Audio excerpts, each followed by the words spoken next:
You know when you get to a new place and right away you feel that there's something special about it, but you can't quite put your finger on what it is. That's exactly how I felt first time I visited the Driftless region.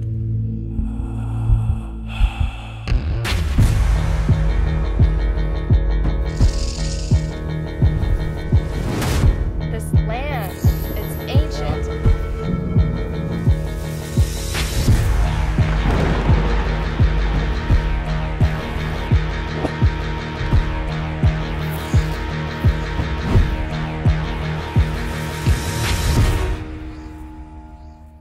Holding on to the yellow. Perfect. All right, there's the camera. Yeah. And here's your safety. This is me. My name is Jonas Stenström and I'm from Sweden, but right now I'm hanging on the edge of a cliff by the Mississippi River in southern Minnesota. Why? Well, we'll get to that in a little bit.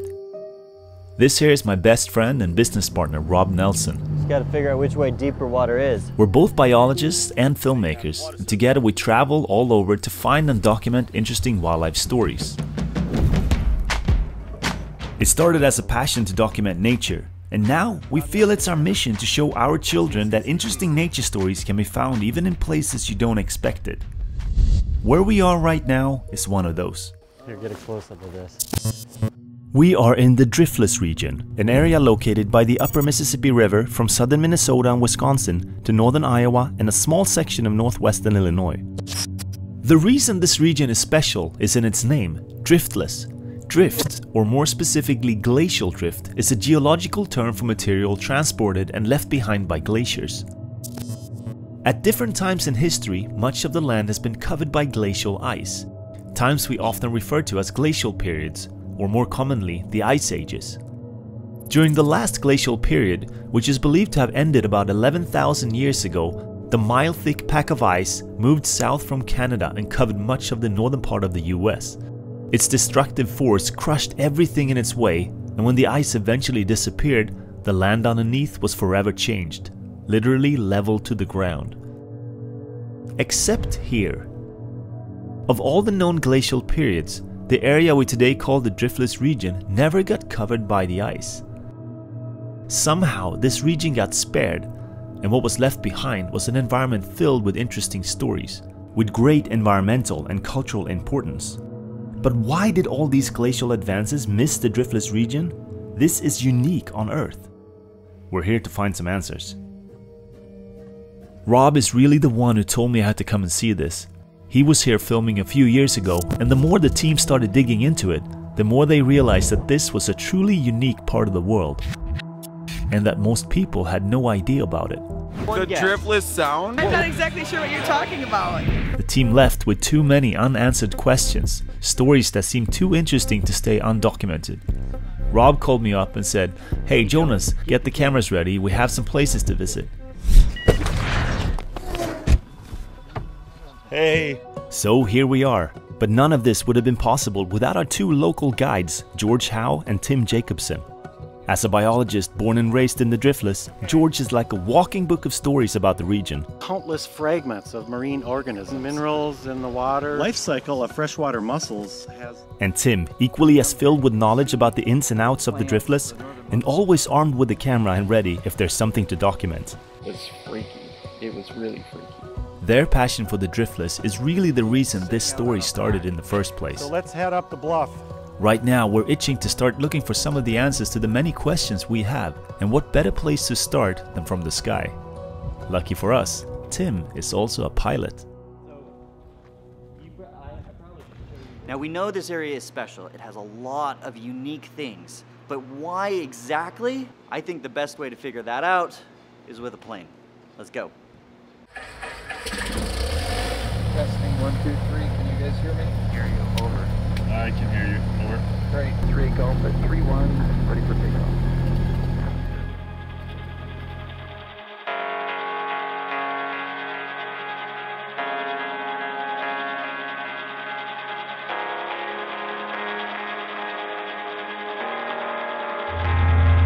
Wow, that's awesome.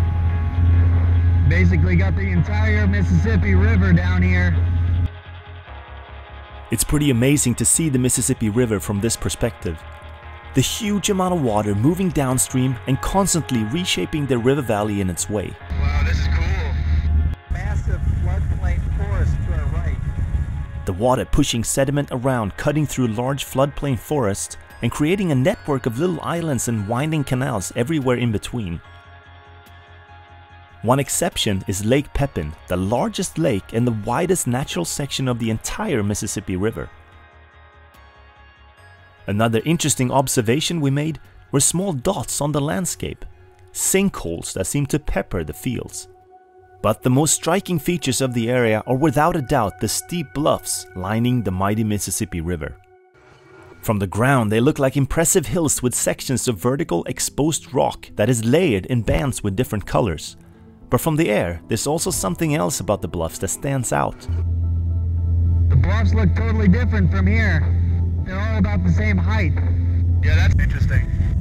All the bluffs lining the river as well as further inland are the exact same height, like the peaks have all been shaved down to the same level. But instead of just a flat plateau, the land is dissected by valleys between the bluffs, creating the striking topography that is characterizing the Driftless. It's interesting to see it from up here because you can't see any lakes, but there is a lot of water. There's rivers and streams cutting across the landscape in the valleys between the bluffs. But the only large body of water is the Mississippi River. And all the streams and rivers seem to also eventually link up with the Mississippi. What we are seeing are the results of the unique geomorphology that has shaped the Driftless region. How is the different question? But everything is linked. The streams, the bluffs, the Mississippi River. And to understand this, we must first look at how this land was formed in the first place. And the clues are in the bluffs. So one of the things that I talk about, with my students is what did this landscape look like at these various points in time? And one of the things I think is really neat about studying rocks, for instance, is that's how we know, right? That's where that information comes from about the natural history of the world that we live in. Colin explains that the bluffs are made up of sedimentary rock that dates back to a time when all of this, and in fact the whole planet, looked a lot different. When we look at the rocks that make up the bluffs, those rocks have clues within them that tell us that this would have been a tropical sea that we would have had here 500 to 450 million years ago. Right? Which is crazy to think about when you look at this landscape that we see today, and we're in the mid-latitudes in the northern hemisphere. Let's stop here for a minute and take this in. We are now about 1,000 miles from the Atlantic coast to the east, and more than 1,700 miles from the Pacific coast to the west. And all of this was once part of a subtropical ocean.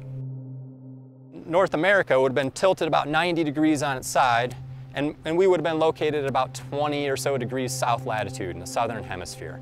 Right? And so over time, North America spun and worked its way up to its modern day location. And new sediment layers were continuously being deposited on the bottom, sealing in another chapter in geological history. The resulting sediment layer cake we see in places like here in the Driftless is like a geological calendar, locking in many of the marine creatures that were present in these waters at different times. Got it. Jordan Chomey from Decorah, Iowa. And this is my father, John Chomey, and also from Decorah. We met when he was born. Well, I grew up picking arrowheads, which became fossil picking when we started canoeing, since I didn't know the farmers that owned the land were arrowheads. And so I talked to Jordan about fossil picking, and it didn't take much to get him hooked. True story. The flat spirals like these are called maclurites. These are the ones with this spiral are gastropods. Having started at a young age, I think it's just a part of who I am. I feel like that's my main passion, is being out there in nature and exploring and being in caves and looking for fossils and arrowheads. And I think because it started at a young age, yep, it hooked me. This is amazing. Like, look at this particular rock. I mean, I guess these are bivalves, little seashell type things. And the cool thing is, this is 400 million years ago, and you can still find things that look just like this today. Yep. The other cool thing is that we are nowhere near the ocean, and these are ocean animals. And that's pretty amazing. Yeah. Holy moly. Aside from a chance to find fossils, there are other things that intrigue us about this sedimentary rock layer cake. When different layers of rock are stacked on top of each other like this, interesting things can start to happen underground, as we noticed on our initial flight over the area. Fossils are found in a limestone rock, a rock type that may slowly start to dissolve away as water passes through it over time. As water filters through this, it'll actually dissolve part of the rock. And over time, those cracks start to get bigger and bigger because we're dissolving more and more of that rock. And so what happens is we create these caverns within the rock. That is a sinkhole right there. That's a sinkhole. All those are sinkholes. This is a sinkhole? That's a sinkhole. Any time you see little patches of trees, that's pretty much a sinkhole. Probably, yeah, like this right here, right next to the road, that's a sinkhole. Right next to the cemetery. Oh, wow. This whole landscape is just dotted with these little patches of trees. And when you get up to the little patches of trees, you realize that they go straight down.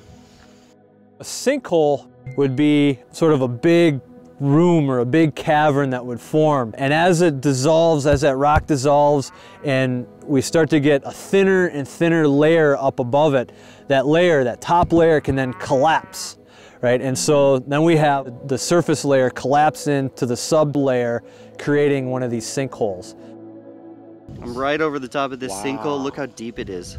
You see how that's the top of the trees in that hole. Who would have thought that there is a sinkhole capital? And we're in it right now. Fountain, Minnesota, sinkhole capital of the USA. Why are the sinkholes here and not other places? Well, they're much more prominent in this fountain area here because that limestone that slowly dissolves is very close to the surface and it's not protected by much soil. So it's very easy for the rainwater, surface water, which is weakly acidic, to come in contact with the limestone and start to dissolve it. There are also parts of the Driftless where you don't find many sinkholes because there's another layer of rock over the top of the limestone, and that sometimes caps the surface. We sometimes have a tendency to forget that there could be a lot of things going on under our feet without our knowledge. This region is proof of that.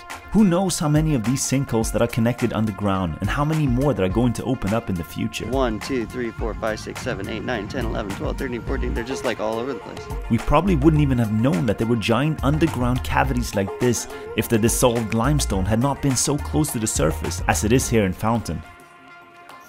In most places of the Driftless, the limestone is capped by another sedimentary layer, but that doesn't mean sinkholes don't exist. We have found out about another sinkhole. It is hidden away in the middle of the forest in a different part of the Driftless. This entire thing is full of vicious plants. Nettle, nettle, nettle. We're actually going to the top of the bluff. This sinkhole is actually on private land, so we can't really show where we are. But I can tell you it's up at the top of this hill, and it's very steep. Wow, look at this, huh?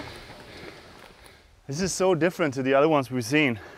You can still see the kind of almost cup-shaped ground, how everything's kind of sunk in. But in contrast to the other ones that we've seen, this is actually going into a cave down the bottom. This time we're being guided by Buzz Bacher, who is a retired environmental studies instructor and knows this sinkhole cave inside out. If you're having a panic attack, you need to tell somebody. So it's tight? Oh yeah, there's some really tight places. Like by really tight, you mean like you're on your hands and knees? You have to put your hands in front of you and wiggle through. If you were wearing a helmet, you'd have to take the helmet off because the helmet wouldn't fit. As we descend into the cave, we immediately enter the big main chamber that lies just a couple of feet below the surface. This hollowed out cavern is ultimately what caused the ground to collapse and expose this sinkhole. Seeing the sinkhole from this side adds a whole new perspective and understanding to what we saw earlier. But already at the back of the main chamber, things starts to get tighter. I'm just trying to get a feel for where my legs are and if I can get in. The so-called birth canal marks the beginning of where the water drains out of the large sinkhole cavern. and a common place for claustrophobia to kick in. Tim is starting to have bad flashbacks from an earlier visit. And I'm serious, nobody crack any jokes about the tightness of this thing. I'm serious. George is over there. Twice as big as you are. I'm gonna fly that way, right? I'm chill, I want to stay chill, so.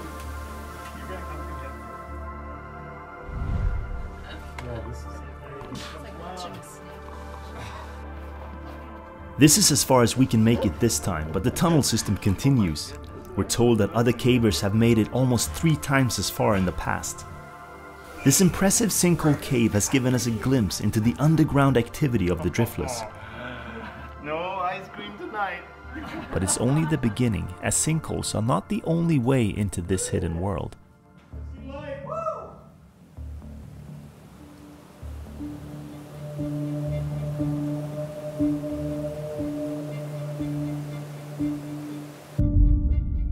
In the fall of 1967, cave explorers Steve Barnett and Dave Jano are about to make an incredible discovery and uncover one of the biggest and most impressive hidden secrets of the Driftless region.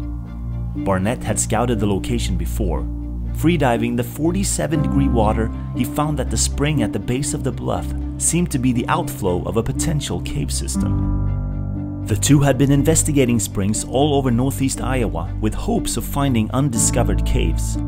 The volume of water at this spring showed potential of a good-sized tunnel inside. At this point, the two had no idea that the cave system they were about to enter would in the next couple of years take them miles underground under the Iowa farmlands.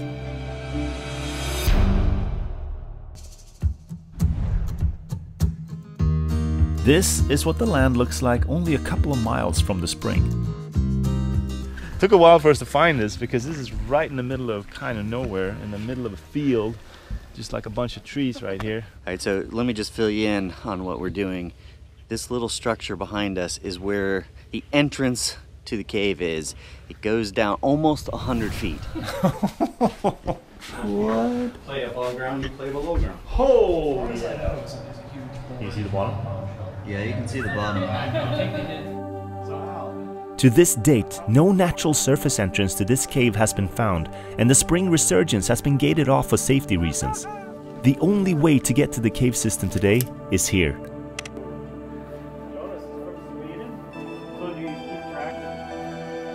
See down below, guys.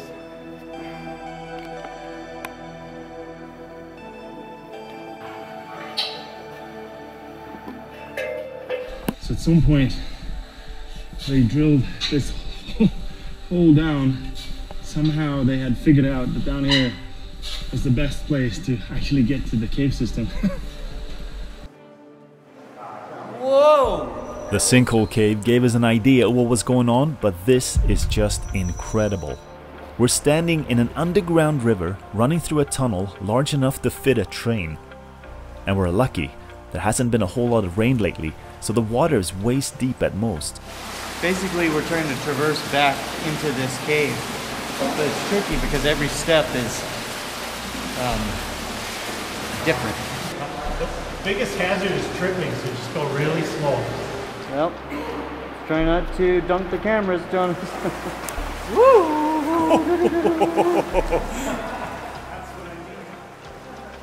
We'll go back and forth on this one and try to get. Oh, that's gonna be cool. Okay, hold it. 3, 2, 1. The tunnel almost looks dug out. Yeah, that looks nice. But no human has had anything to do with making this. Only water. Slowly, over time, eroding away the limestone sedimentary rock and creating a network of tunnels and passageways. In several places, we can see how water is literally coming out of the rock and feeding more water to the underground river. And just a short walk upstream, we come across a whole rock covered in fossils. These are crinoids, ancient sea lilies, relatives of today's sea stars. And they're all deposited in this layer where a big slab broke down from the ceiling and revealed this layer of fossils. These were common in the subtropical sea that covered this part of the planet around 300 to 500 million years ago. Nice.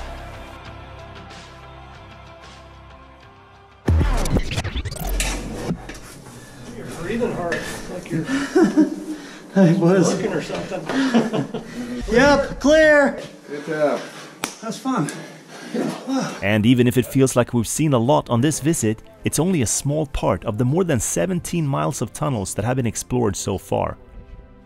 Just want to remind everyone what we're actually standing on here. Check this out. 17 miles of tunnels under this. Having seen this spring resurgence and knowing what it is like inside this cave, how vast, how beautiful the formations, whenever I see another spring, I have the same thoughts and visual emotions that come and just flood me with what is that cave system like. There are a lot of cave spring resurgences in the area, some of them with higher flow rates of water that are exiting out. And that only leads you to believe that the cave system is even larger than this cave system. And this one is already at 17.2 miles so far. The interactions between the unique geology and water have undoubtedly given rise to many hidden mysteries in the Driftless region, and there are likely many more that are yet to be discovered. What is even more interesting is how this subterranean network of cracks and tunnels continues to shape the region also on the outside. Like the huge deposits of lead and zinc discovered in northwest Illinois and southwest Wisconsin. These metals became an important resource to early Native American cultures and later started the first mining rush in US history. Also, as it takes several years for the water to filter through the sedimentary rock, the temperature of the springs that eventually exit the bluffs stay cool all year round, and has given rise to a rich and diverse abundance of wildlife. One example is the native brook trout, which is a species that depends on cold and clean water to survive, and this is an area where they thrive. The Driftless is today one of the best trout fishing destinations in the country, and it has the highest density of cold water streams in the world. That gradually becomes warmer and warmer the further away the water gets from its source. The springs and rainwater grows into streams and eventually large rivers. And just like underground, as the water moves over the landscape, it slowly eats its way into the loose sedimentary rock layers. It is this process that over a few million years has created the Driftless and the bluffs as we see them today. When you're looking at a mountain, is usually an uplift event that forced the landscape upwards. Here, we had several erosion events that carved the river channel within the surrounding landscape. So we have what we call inverse topography. This is the explanation to why all the bluffs are the exact same height. The bluffs look totally different from here, but they're all about the same height. The top of the bluffs is simply the baseline where everything was at some point, and anything below is what has been carved out and removed through erosion. By that process of chemically dissolving materials and physically eroding, picking up materials and transporting, that you ultimately go from having this relatively flat sedimentary rock to having a landscape that has been carved up and has this dendritic pattern of streams that are found all across it. This so-called stream-dissected landscape is what stands out from surrounding areas where glaciers wipe the slate clean. But in some rare places, it is not the water that comes out of the bluffs that creates a unique ecosystem. Instead, it's the air. George and Tim are taking us to a spot in the forest that quite honestly is a beast to find. Now on the way to hike into the woods. I was going to go this way today, but this is a jungle, so let's head up the bluff. We're looking for a strange and rare habitat called an algific talus slope. Whew. Pretty dense vegetation. Ah! Did you find it? Hello?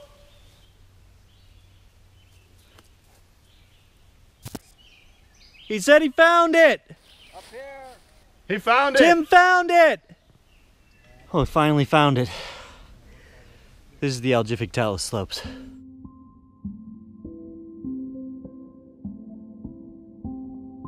We want to be careful not to walk over here because this is a very fragile geology. There's all this fractured rock under here that the cold air moves through.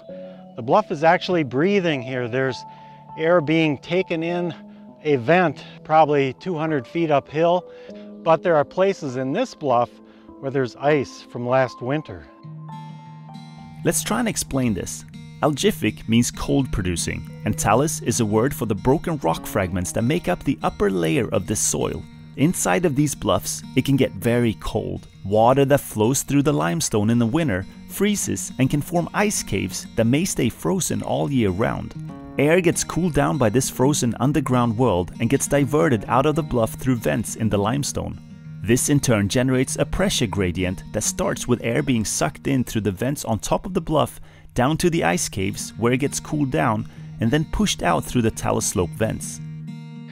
Yeah, this is kind of what it feels like. If I was to sit down here, right here, it's like I'm getting hit with an air conditioner. It is such an incredibly distinct temperature difference just from standing up to sitting down. So I have a thermometer. I put in the slope here a little while ago, and let's check it. Oh my God, it's below freezing. This thermometer is at 25 degrees. Yes. Come and look, Jonas. Verify. I don't believe you until verify. I've seen it. 32 degrees, and it's down at like 24. Yeah. Okay, and it's rising fast as I bring it out. Now it's going back up to freezing, but it was almost down to 20 when I had it down here in the vent. 20 Fahrenheit, -5 centigrade for us Europeans. It's impressive. Algific talus slopes only exist here in the Driftless region and one other place in West Virginia. It is hard to think that any plants would thrive under these conditions, but there are some exceptions, like the beautiful northern monkshood. This rare flower has adapted to live in the cold and fragile soils of these algific talus slopes. In addition to the rare plants, there are also a whole collection of rare snails found only here, Pleistocene relics, so to speak. Both the Pleistocene snails and northern monkshood are listed as federally endangered. The casual observer, though, might not realize how rare they are, but we're basically seeing Ice Age holdovers. As you come here, you can see the plants, the northern monkshood and other plants actually quivering because this cold air is pouring out of the side of the hill through these vents. And so the leaves are just quivering away. It's really wild. I think if I was to just walk through this forest not knowing anything about this, I probably wouldn't have paid too much attention to it except for these beautiful purple flowers. I would not have realized how rare they are.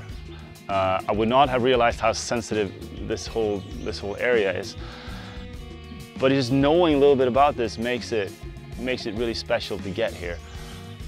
So this algific talus slope is yet another example of how the unique geology here in the Driftless region creates these natural communities that are incredibly rare. If we didn't have the sedimentary rock layers in the sequence they are, and if we didn't have 2 million years of streams cutting down through this rock to create a valley, and then the glaciers missing all this to leave it here, we wouldn't have algific talus slopes, with the bluffs actually breathing air in the middle of summer, just a little over 20 degrees Fahrenheit. As much as these habitats are unique because they're cold, the opposite also exists. We remembered a strange observation we made from the airplane. On several of the steep bluff slopes, there were exposed patches of what looked like clear-cut forest. But contrary to the hidden algific talus slopes, these areas seemed to bake in sunlight. So we took to the ground with local experts Scott Leddy and Caitlin O'Connor. It turns out these cleared patches are actually not cleared at all. Instead, they're another natural yet somewhat odd habitat, the bluff prairies, and known by many locals as goat prairies. Similar to the algific talus slopes, they're also home to some very interesting wildlife. There's some columbine blooming, but this is the wild type. This is the black-eyed Susan. Oh, wild asparagus. Oftentimes, when you're just driving through the Driftless and you look at the bluffland regions, goat prairies kind of look like bald spots in an otherwise forested habitat. But these bald spots are very ecologically unique. There's a couple of characteristics that define the goat prairies, and the most important one being the aspect or the direction that these prairies face. So you're only going to find goat prairies on southern and western slopes on the bluffs. The second characteristic is really shallow, rocky soils. In the summertime, the sun beats down and it makes it very hot and very dry. Similarly, in the wintertime, the sun is going to beat down and it melts the snow off of these steep slopes, and it makes this area exposed to the very harsh winter conditions that we have up in the Driftless region. So anything that thrives here is a really tough cookie. They're adapted to very harsh conditions. Not only are the bluff prairies home to hundreds of species of plants, this hot and dry habitat is also perfect for some other rare species.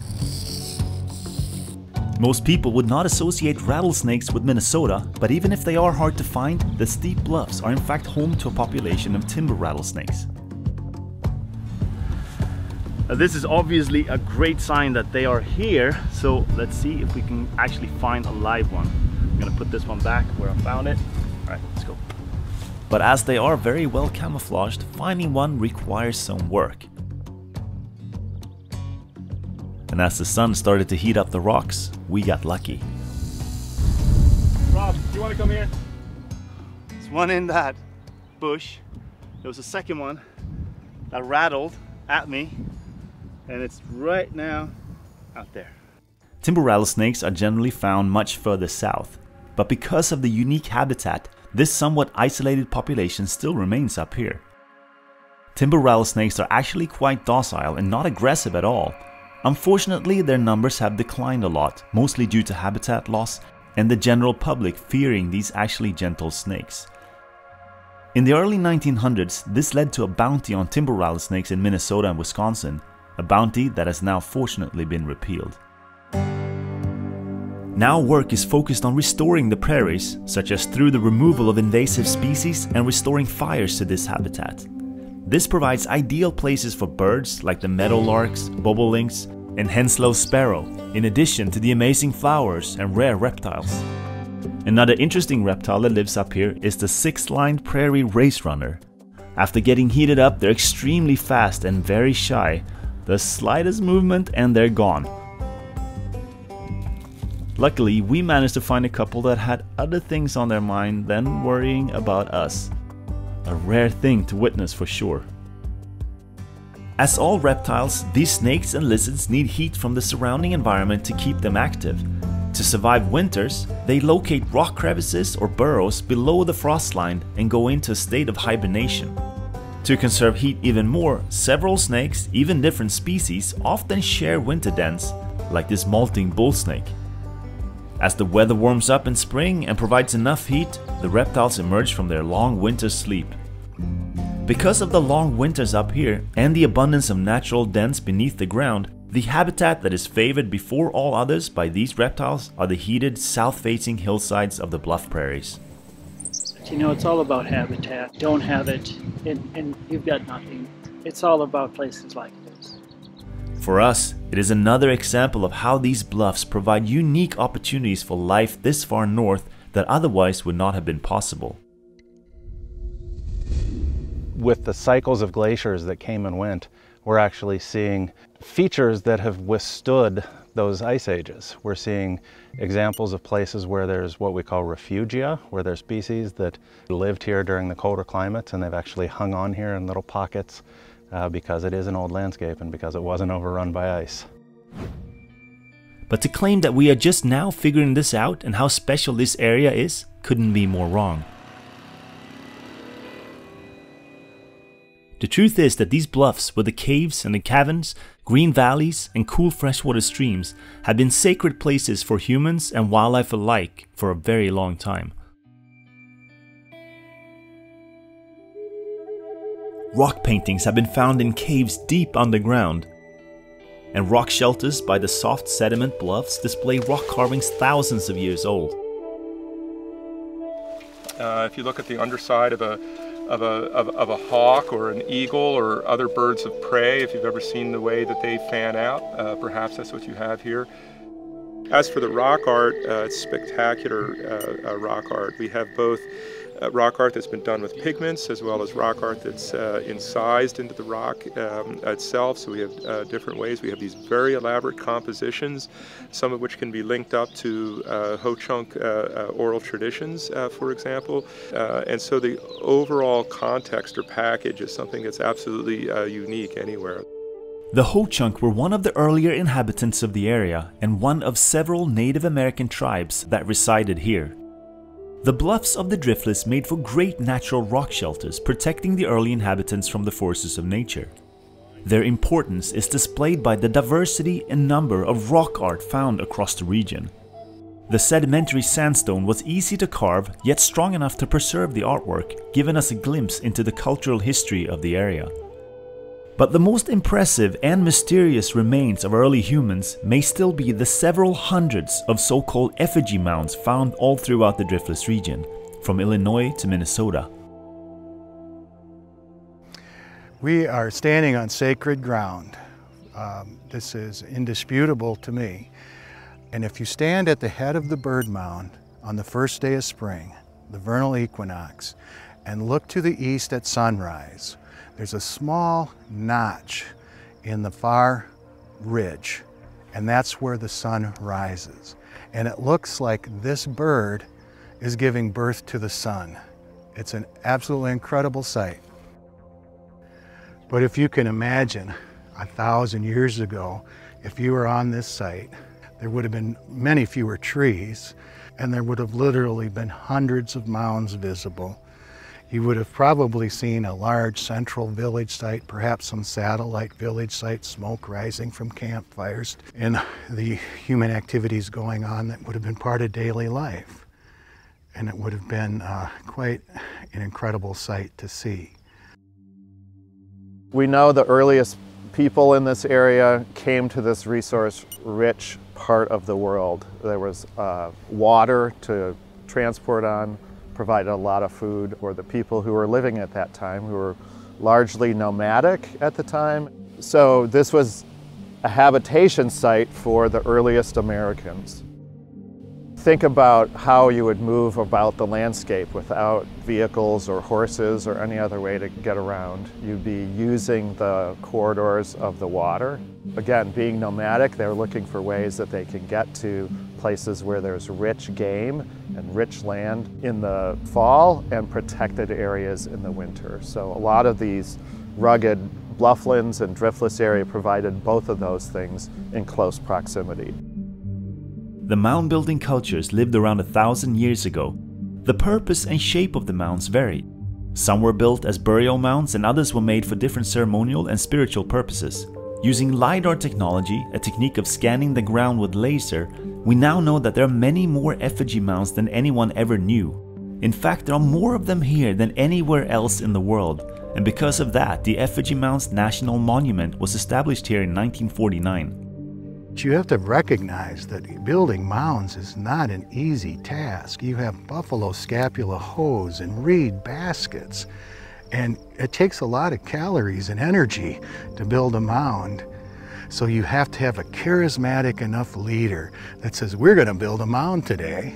And then you have to have the buy-in from the public that says, or your people, hey, okay, we'll build a mound. Were they taking the dirt from here and just putting it there, or were they bringing it from down in the river valley?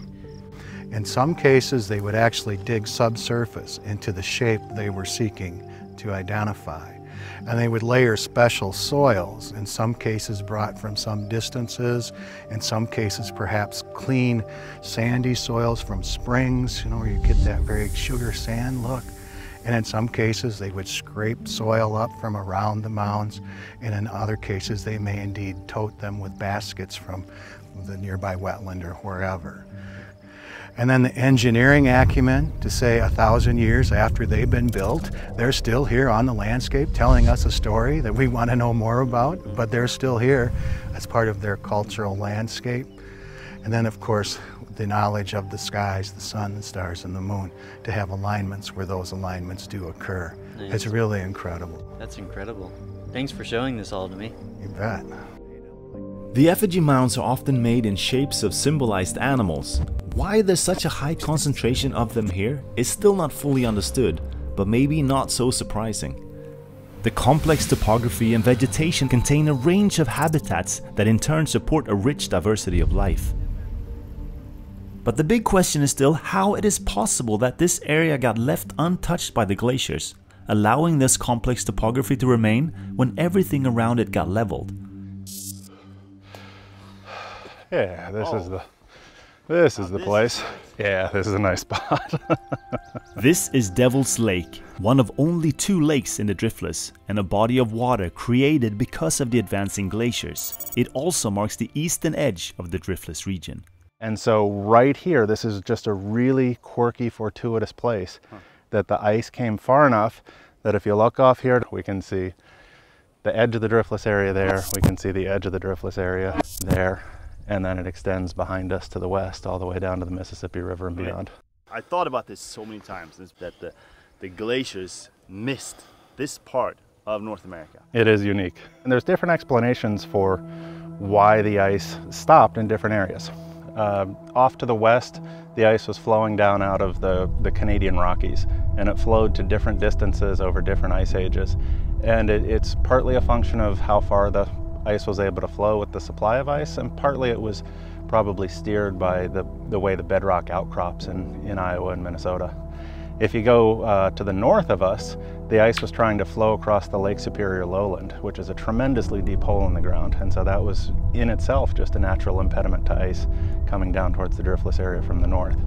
And then off to the east of us, there's the Green Bay lowland and the Lake Michigan lowland, which are troughs that are oriented north-south and kind of steered the ice straight to the south off to the east of us. And in addition, the bedrock in central Wisconsin is bowed up into an arch that deflected the ice around the Driftless area.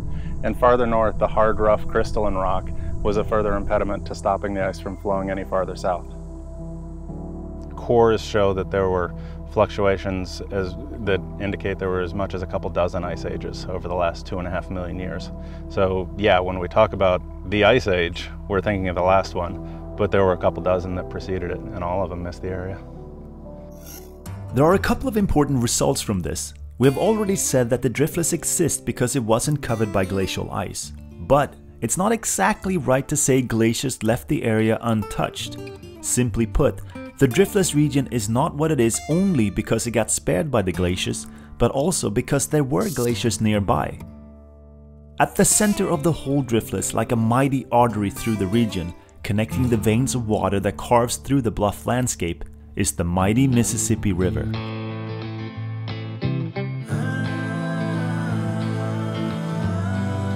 Just like the rest of the land, this was once flat ground composed of layers of ancient marine sediment. The huge amount of meltwater coming from nearby glaciers is what started the formation of this impressive river valley. Rob and I have had a chance to see it from above several times, and every time it's just as amazing.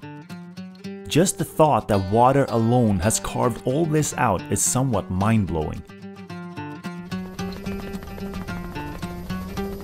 The Mississippi River was important already to early settlers using the waters to get around, and it's just as important to the people of the Driftless today, and the rest of the country too for that matter, as it is one of the largest river systems in the world, connecting the north of the US with the Gulf of Mexico. 250 miles of the upper Mississippi runs through the Driftless area. Before the locks and dams were built, the river was actually a lot narrower, and a lot of this was dry floodplain, much like what we see between the bluffs today.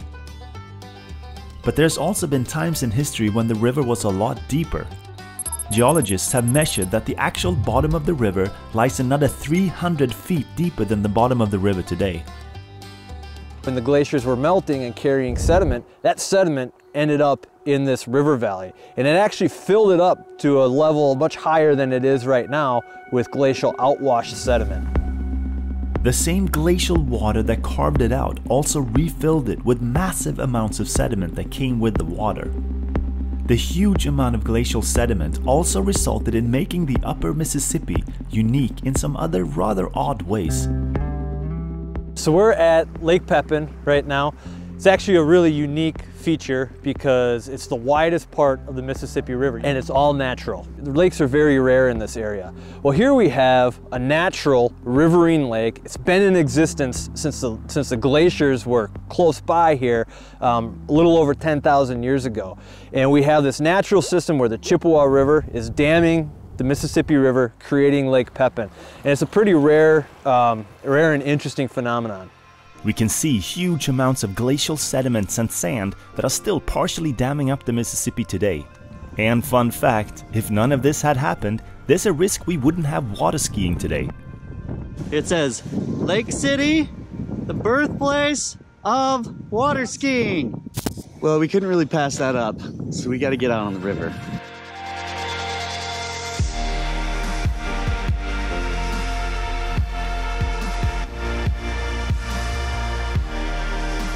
Can you imagine?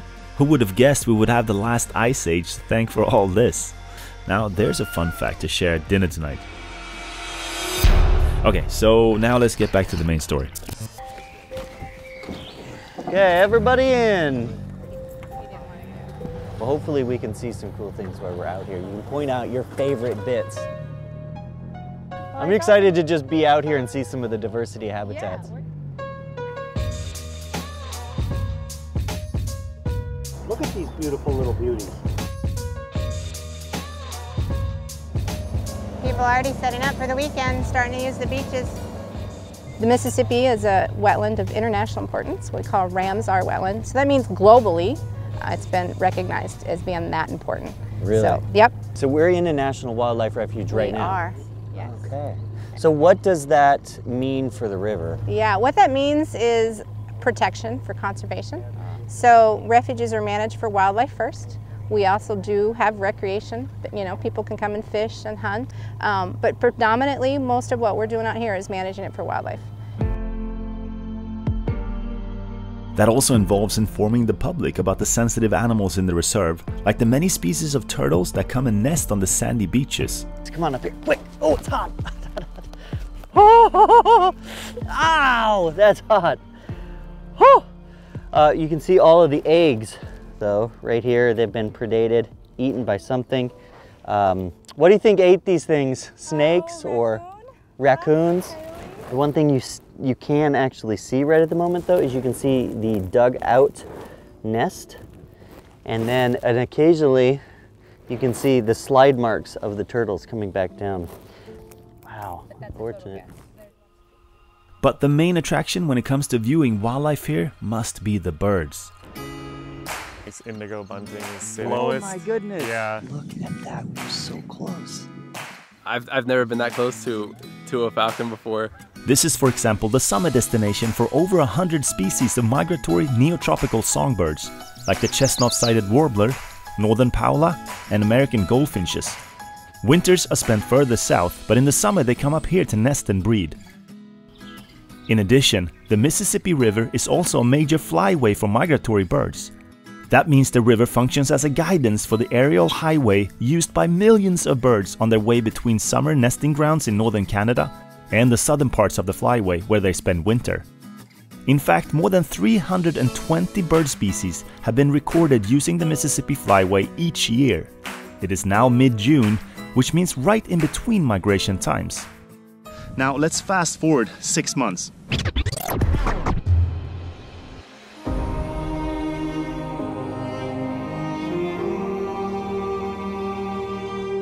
It is said that over 40% of the total population of waterfowl in the US pass through this migratory flyway. During peak migration, hundreds of thousands of tundra swans and other waterfowl can be seen feeding and resting in the pools of the reserve. And the abundance of food here makes it a given stopover.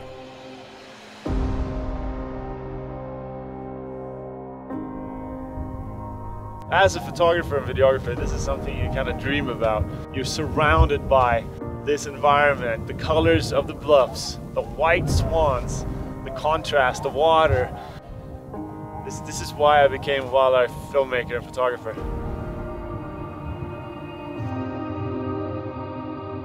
The Driftless area is an extremely unique area, and birdwatchers have taken note from all over the country and even the world. Birdwatchers love to keep a life list where they keep track of how many different species they've seen, kind of checking off each species, and the Driftless area is a great place for birdwatchers to come to see a variety of species in winter, spring, summer, and fall. I realize it may look like we're painting a picture of a wildlife refugia freed from problems, but the reality is not that easy and is not without help. For example, programs like the Driftless Area Trout Unlimited restoration effort are working to restore cold water springs damaged by erosion. Where we can do restoration, we can really restore them to something that is really rare in the world. Bluff prairies have been disappearing due to lack of wildfires and the introduction of invasive species. Through prescribed burns and the removal of non-native vegetation, groups like the Prairie Enthusiasts have managed to restore and protect a lot of this rare habitat, allowing some of the unique biodiversity to remain. And even private landowners are signing up to protect their land from further development. We feel strongly that we want to be good stewards of the land, and there's features on this land ranging from rock art that's up to 2,000 years old to virgin, red oak forests, and we wouldn't ever want to see that developed, so we want to protect it. Unique habitats are often also sensitive to change, whether it be changing climates, new developments, or things we do that affect the environment even if our initial intentions were good. The story of the peregrine falcon is one example. These top-of-the-food chain predators are the fastest animals on the planet. Nesting on the steep bluff sides, peregrine falcons have had a great symbolic importance to the Driftless for thousands of years, but recently almost disappeared completely.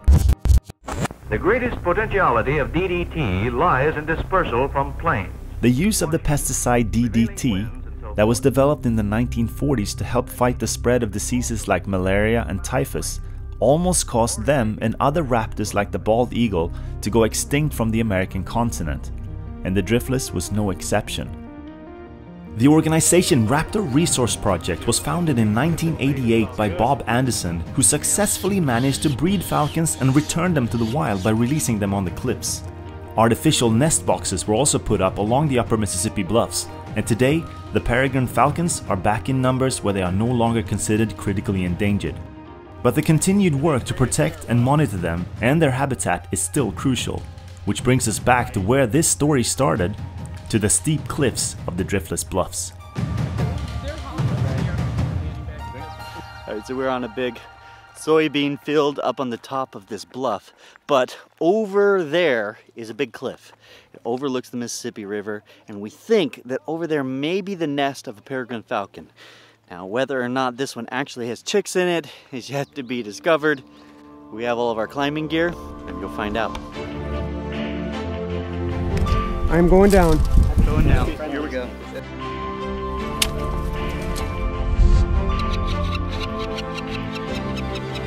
Climber to top side over. 4 live babies. But I couldn't believe it when she flew into that pothole. I was like, oh my God, I think I'm seeing things. But she went in. Perfect location.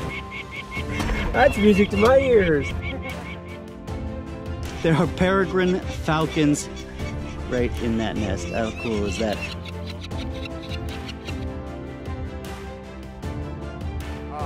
Today is an absolute success. On the 3 bluffs we visited, a total of 7 healthy falcon irises were found and tagged. The next male band is K over 37. That's right. With the color marker the way it is in the big letters, like K over 42, for example, that's more readily visible in a telescope. The thing that got us extra excited was that the irises we found were in natural nest sites on the rock. So this is what's really cool. There's actually a nest box mounted on the rock face just maybe 40 yards down that way. But this is what they've chosen, this natural crevice right on the rock. They've never used this hole before, and it's a beautiful eyrie. It's dry, it's out of the elements, it's predator free, coons can't get here. It's one of the best eyries I've seen in a long time. This is a great story to let people know. I think it's really needed because we see that they're off the endangered species list. You know, people are monitoring them. They appear to be healthy. We've got them in urban areas. We've got them on natural cavities and things like that. And so this really was the ultimate goal, was to get back to falcons on the bluffs. And we are so, it's such a great feeling today to have our second site that we're out here today, that we've actually found 4 young falcons. They're in a really nice little pothole. It's really what we were looking for. Oh man, he's so calm. He is very calm. That was friggin' awesome. This is a success story that really touched us, but maybe more importantly, it is a reminder that we shouldn't take what we have for granted. The falcons, as well as other birds of prey, were almost gone, and seeing falcons up close in their natural habitat is something I was dreaming of as a kid. Now Rob and I have brought our kids here to the Driftless. We want our growing families to see what it means to love a land as special as this. I want my kids to get to experience the things I dreamt of when I was growing up. In small places like this, ecosystems are very sensitive to change. The Driftless region may have survived many challenges in the past, but that is no promise it can do it every time. It is up to us to make sure these stories live on for future generations, for our kids. It shouldn't only be something they just learn about from a book or from watching a movie, but to set feet on the land and float the waters, see the birds migrate, travel back in time and walk in the footsteps of early explorers, or find secret worlds that no one knew existed, and to continue to pass on the dreams to their children. But making sure that can happen is up to us. We can make a difference now, and it starts with the knowledge of how special this place really is. I said in the beginning that I had a hard time putting my finger on why the Driftless region felt special, and I still can't give an easy answer. It is both very simple and at the same time very complex. On the one hand, its natural beauty should simply be enough of an answer, but leaving it at that doesn't seem enough.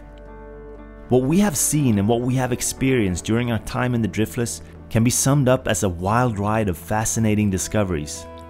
Now, Rob and I are acting as the guides for our families in this area we only recently found out existed. A relatively small area perhaps, but nevertheless filled with hidden stories. The stories of the land that the glaciers spared. Never rat forever. It was so freaky. That cave, trying to squeeze through that little opening we call the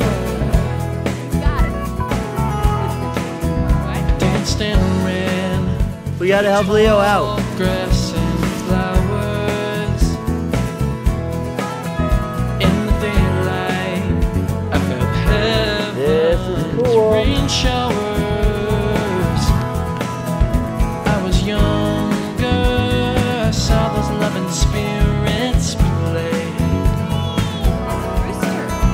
I was younger, living and breathing and dreaming big. At the end of the day, end of the day. To get out here to this bluff, we gotta cross this giant prairie. It's those thoughts and that carefree old feeling. I hope you can cut this together with all of these It seems I'm stuck. things jabbing into us. I'm breathing. Now I'm older. Now I feel a change of pace. Now we're older, and we need to make this world a place. A place to be. 5, 6. But we can't find the Algisvic slopes. Forget the sand. He found it! We're not going back to the car anymore. Ride the sun, water and air. Forget the money, forget the power. A mother Earth needs dead. Mama Peregrines will find us.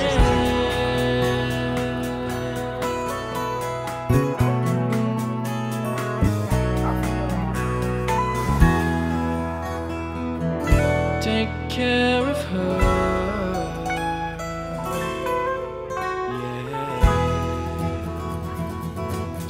amazing to be one of the few humans that gets to come there and be with them. And around me, guardian angels fly. Yeah, that was awesome. They stay true, they stoke up. This is amazing. I've never filmed anything like this before, and seeing those baby peregrine falcons was super cool. Remember to plant your roots and find the high and firm ground. And in the golden sun, unleash your bright green shoots.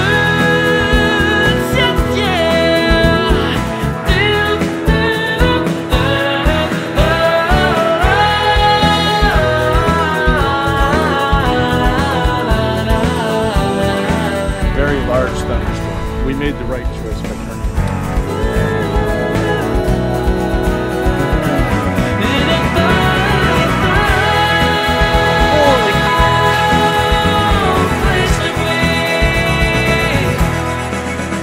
Now I'm older, now I feel a sense of place.